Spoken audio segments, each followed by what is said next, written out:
लेकिन सार्वजनिक जीवन में काम करने वाले हम लोगों को इस यथार्थ को समझना चाहिए कि मनुष्य अपने जीवन में शब्दों के अलंकारों से अलंकृत होकर कभी विभूषित नहीं हो सकता। मनुष्य अपने जीवन में विभूषित होता है तो अपनी कृतियों के माध्यम से विभूषित होता है। इस संबंध में सार्वजनिक जीवन में काम करने वाले लोगों को सदैव सजग रहना चाहिए।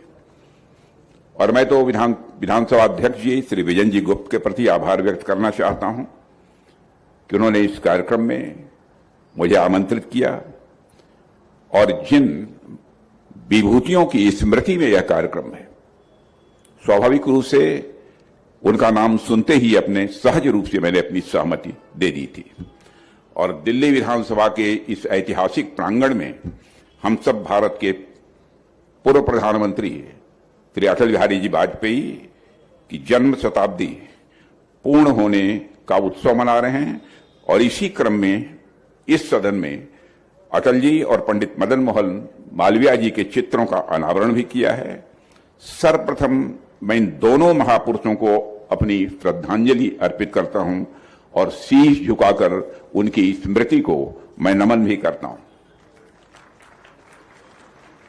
साथियों, दिल्ली विधानसभा का यह परिसर ईंट और पत्थरों से बना हुआ यह महज कोई ढांचा नहीं है, बल्कि यह वह स्थान है जहां वर्षों से भारत की लोकतांत्रिक चेतना ने अपने विचारों को स्वर दिया है। और आज यहां खड़े होकर स्वतः ही मुझे यह एहसास होता है कि हम किसी साधारण मंच पर नहीं हैं, बल्कि हम उस केंद्र पर खड़े हैं जहां से भारत की संसदीय परंपरा को एक नई दिशा मिली है। आज आपके बीच इस लोकतांत्रिक केंद्र में खड़े होकर मैं खुद को गौरवान्वित महसूस कर रहा हूं, इसलिए क्योंकि यही वह परिसर है जहां से विट्ठल भाई पटेल, गोपाल कृष्ण जी गोखले, मोतीलाल जी नेहरू, लाला लाजपत राय जी, तेज बहादुर जी शप्रू, सुरेंद्रनाथ बनर्जी, मदहुल हक, सच्चिदानंद सिन्हा और पंडित मदन मोहन मालवीय जैसे महापुरुषों ने और इनकी वाणी ने भारत राष्ट्र को एक दिशा दी है। साथियों, आजादी से पहले इसी लेजिस्लेटिव असेंबली में भारतीय संसदीय व्यवस्था की नींव पड़ी थी और इस ऐतिहासिक परिसर में श्री अटल बिहारी वाजपेयी जी और आदरणीय मालवीय जी के चित्रों का अनावरण होना हमारी ओर से अपने महापुरुषों के प्रति कृतज्ञता और सम्मान का यह प्रतीक है। यह केवल मैं मानता हूं दो व्यक्तियों का सम्मान नहीं है, बल्कि भारतीय लोकतांत्रिक परंपरा, नैतिक राजनीति और राष्ट्रवाद की भावना का भी यह सम्मान है। साथियों, वैसे तो यह संयोग ही है कि मालवीय जी और अटल जी का जन्म एक ही तिथि को हुआ, लेकिन इतिहास में कुछ संयोग ऐसे होते हैं जो केवल संयोग नहीं रहते, वे संकेत बन जाते हैं। मानो नीयत स्वयं कुछ संदेश देना चाहती हो। दोनों महापुरुष अलग अलग कालखंडों से आए, अलग अलग चुनौतियों से जूझे, लेकिन राष्ट्र सेवा, लोकतांत्रिक मूल्यों और सार्वजनिक जीवन में नैतिकता के प्रति उनकी प्रतिबद्धता एक ही स्रोत से प्रवाहित होती हुई स्पष्ट रूप से देखी जा सकती है। और यह एक कंटिन्यूटी, एक यह लिविंग ट्रेडिशन है जिसे हम आज अपने सामने मूर्त रूप होते हुए देख रहे हैं। साथियों, इन दोनों महापुरुषों ने स्वतंत्रता संग्राम को जिया, स्वतंत्रता संग्राम को महसूस किया और उसे अपने जीवन का आधार बनाया। दोनों ने राष्ट्रीय चेतना को अपने आचरण से एक नई ऊर्जा दी है। दोनों ने हमें यह सिखाया है कि राजनीति केवल सत्ता प्राप्ति का माध्यम नहीं है, बल्कि पब्लिक सर्विस का, जन सेवा का एक सर्वोच्च यह मंच है। साथियों, अटल जी ने जिस गरिमा, संवाद और म्यूचुअल रेस्पेक्ट, पारस्परिक सम्मान की राजनीति की, मैं मानता हूं आज भी अपने में वह एक बेंचमार्क है। वहीं महामना मालवीय जी ने शिक्षा, संस्कृति और स्वाभिमान को राष्ट्र निर्माण का मूल आधार बनाया। दोनों ने यह सिद्ध किया कि लोकतंत्र तभी मजबूत होता है जब उसमें विचार हो, संवेदना हो और इसके साथ ही उसमें चरित्र भी हो। साथियों, अटल जी और मालवीय जी दोनों ही बहुआयामी व्यक्तित्व थे।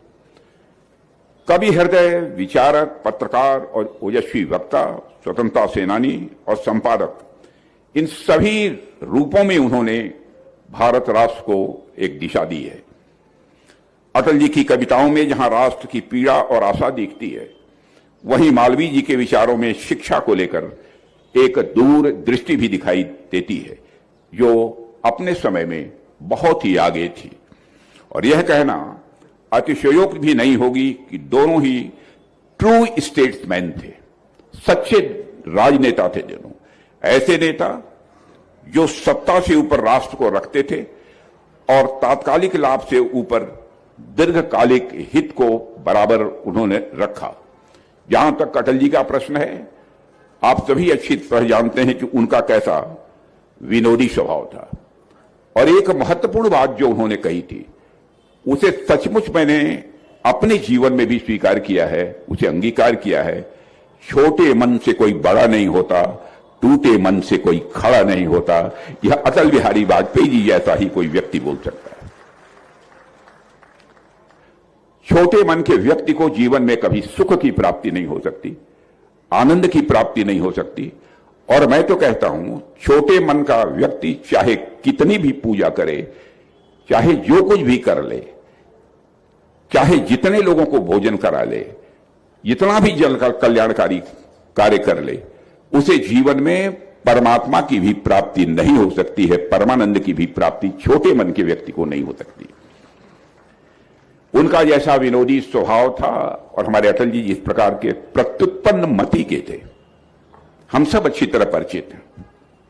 मैं एक घटना की चर्चा करना चाहूंगा, शायद आप में से बहुत लोगों को इस बात की जानकारी होगी कि पाकिस्तान में वो गए थे। पाकिस्तान में इस कार्यक्रम के बाद एक पाकिस्तान की महिला पत्रकार ने यह कहा कि अटल जी, मैं आपसे शादी करने को तैयार हूं, लेकिन शर्त यह है कि मुंह दिखाई में आपको हमें कश्मीर देना होगा। अटल जी थोड़ी देर के लिए ठिठके, रुके, फिर उन्होंने कहा, हां, मैं आपसे शादी करने को तैयार हूं, लेकिन दहेज में आपको पूरा पाकिस्तान देना होगा।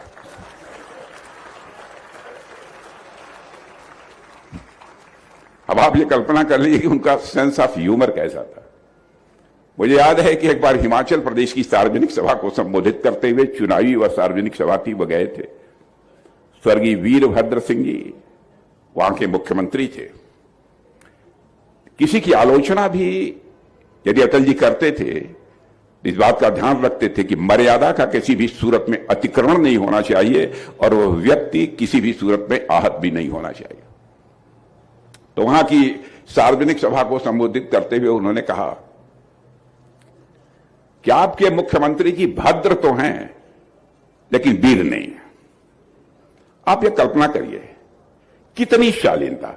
जो कुछ भी कहना था उन्होंने कह भी दिया, लेकिन मैं समझता हूं जिसके लिए कहा वह भी आहत नहीं हुआ। ऐसा मतलब प्रत्युत्पन्न मति, ऐसा स्वभाव,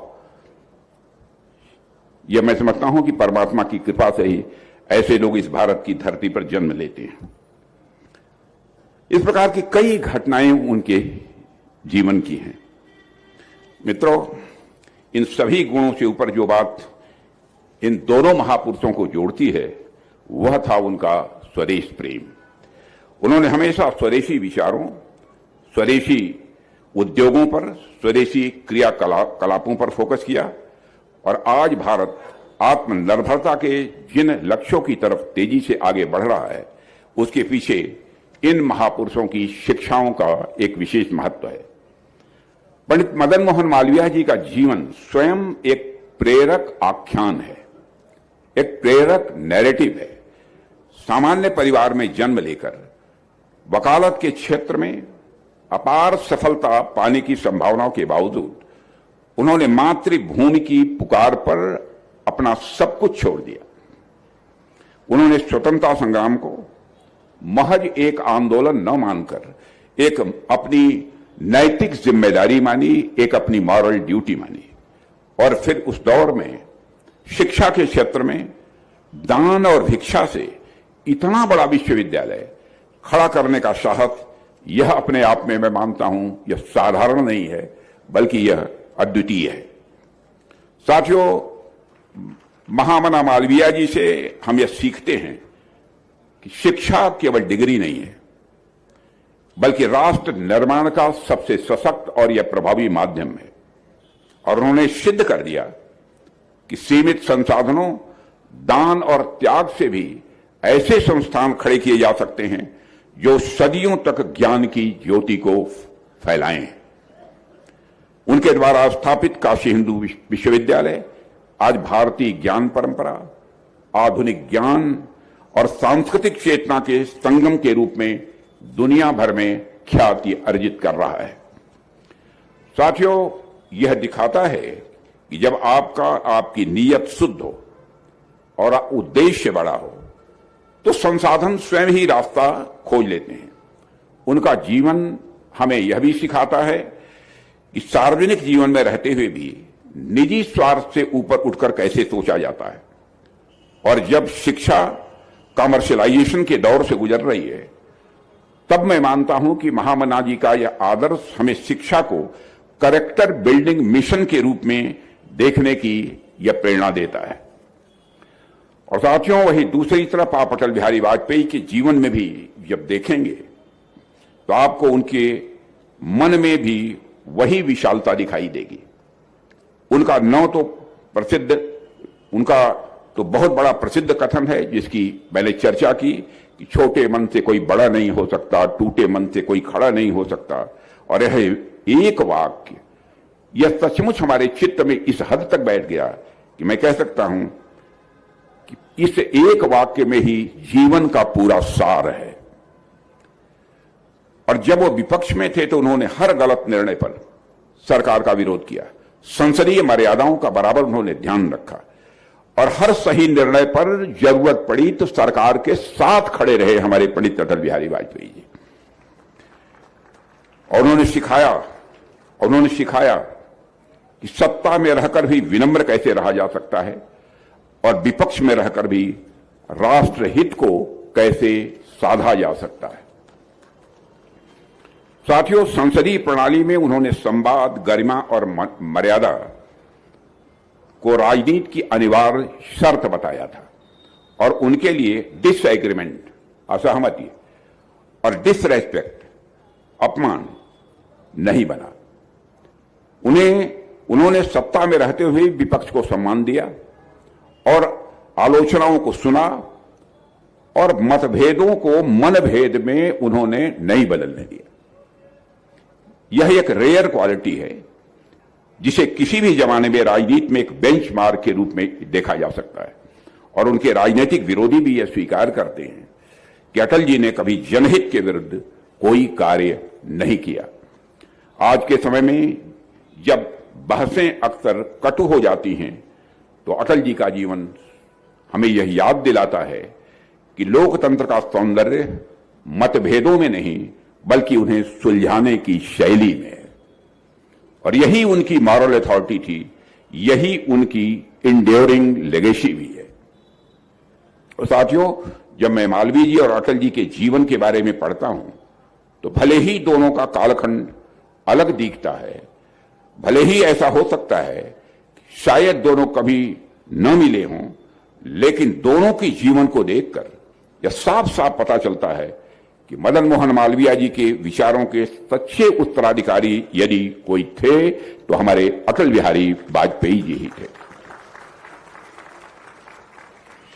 साथियों, यह बात जो मैं कह रहा हूं कि यह भावनात्मक अतिशयोक्ति में नहीं कह रहा हूं, बल्कि आप इसके कई उदाहरण दे सकते हैं। पंडित मदन मोहन मालवीय जी ने जिस राष्ट्रवाद की कल्पना की थी वह शिक्षा, संस्कृति, आत्मसम्मान और नैतिकता से उपजा हुआ था।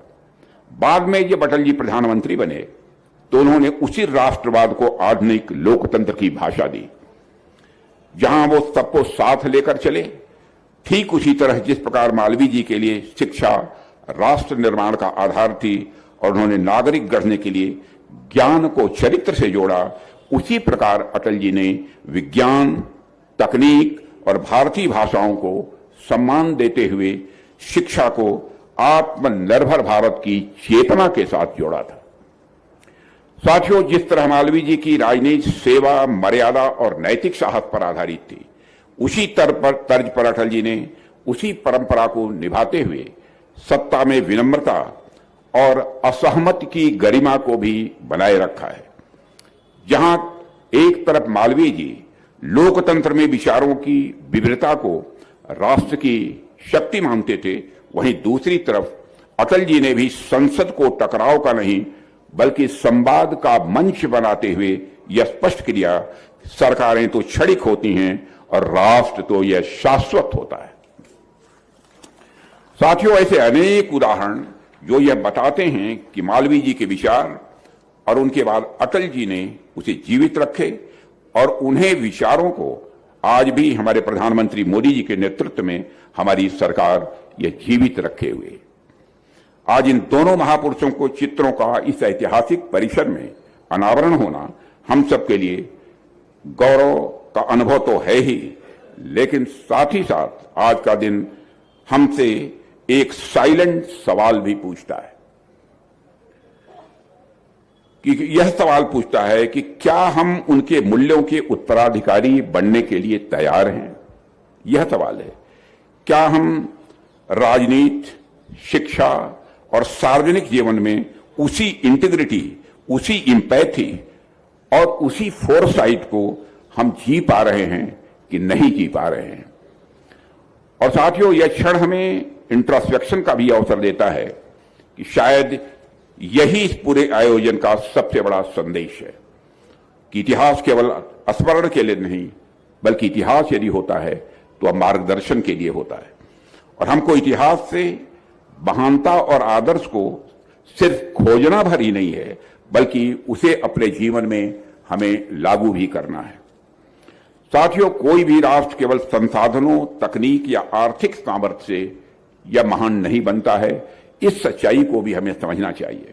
राष्ट्र की असली शक्ति इस बात से तय होती है कि वह किन आदर्शों को अपने जीवन मूल्यों का आधार बनाता है और किन व्यक्तित्वों को वह अपना आदर्श मानता है। क्योंकि जैसा हमारा आदर्श होता है वैसा ही हमारा चिंतन बनता है और जैसा चिंतन बनता है वैसा ही राष्ट्र का चरित्र गढ़ा जाता है। इसीलिए आदर्श केवल स्मरण की यह वस्तु नहीं होते हैं, वे दिशा देने वाली एक ऊर्जा होते हैं। और यही कारण है कि आज जब हम लोकतंत्र की सबसे महत्वपूर्ण संस्था में के केंद्र में बैठे हैं हम यहां, तो हमारे लिए यह और भी आवश्यक हो जाता है कि हम अपने आदर्शों से निरंतर सीखें, उनसे सीख लें। मूर्तियां या फिर चित्र इसलिए नहीं लगाए जाते कि हम अतीत में भटक जाएं, बल्कि इसलिए लगाए जाते हैं ताकि हमारा भविष्य किसी भी सूरत में भटकने न पाए। वे हमें हर दिन यह याद दिलाती हैं कि हमें कैसा बनना है, हमको अपने आदर्श कैसे स्थापित करने हैं। इसलिए हमारे आदर्श राम भी हैं, हमारे आदर्श कृष्ण भी हैं, हमारे आदर्श बुद्ध भी हैं, हमारे आदर्श महावीर भी हैं। और इसी सूची में आगे बढ़ते बढ़ते आपको महामना मालवीय जी और श्रद्धेय अटल जी भी मिलेंगे आगे बढ़ते बढ़ते, यह मैं बात विश्वास के साथ कह सकता हूं। साथियों, इसलिए इन चित्रों का अनावरण होना हमारे लिए एक साइलेंट रिमाइंडर है। इन चित्रों का अनावरण होना हमारे लिए एक साइलेंट रिमाइंडर है कि हम किस परंपरा के उत्तराधिकारी हैं। ऐसे अवसर पर हमें सोचने को बाध्य करते हैं कि हम अपने विचार, अपने शब्द और अपने कर्म से उन आदर्शों के करीब जा रहे हैं या उन आदर्शों से हम दूर जा रहे हैं। हमारा यह आत्म मंथन ही हमारे महापुरुषों के प्रति मैं समझता हूं यह सच्ची श्रद्धांजलि होगी। इसलिए अंत में बस इतना ही कहना चाहूंगा कि आज इस लोकतांत्रिक केंद्र में बैठकर हम यह संकल्प लें कि हम महामना मालवीय जी की तरह शिक्षा को राष्ट्र सेवा का माध्यम बनाएंगे और अटल जी की तरह राजनीति को लोक सेवा का एक पवित्र कर्म मानेंगे। यह आज संकल्प लेने की आवश्यकता है। इन्हीं विचारों के साथ एक बार मैं पुनः महामना मदन मोहन मालवीय जी और श्रद्धेय अटल बिहारी वाजपेयी जी दोनों की स्मृति को नमन करते हुए और विधानसभा अध्यक्ष दिल्ली श्री विजेंद्र जी गुप्त ने जो उत्कृष्ट कार्य किया है, इसके लिए उन्हें बधाई देते हुए अपना निवेदन यहीं समाप्त करता हूं। आप सबको बहुत बहुत धन्यवाद।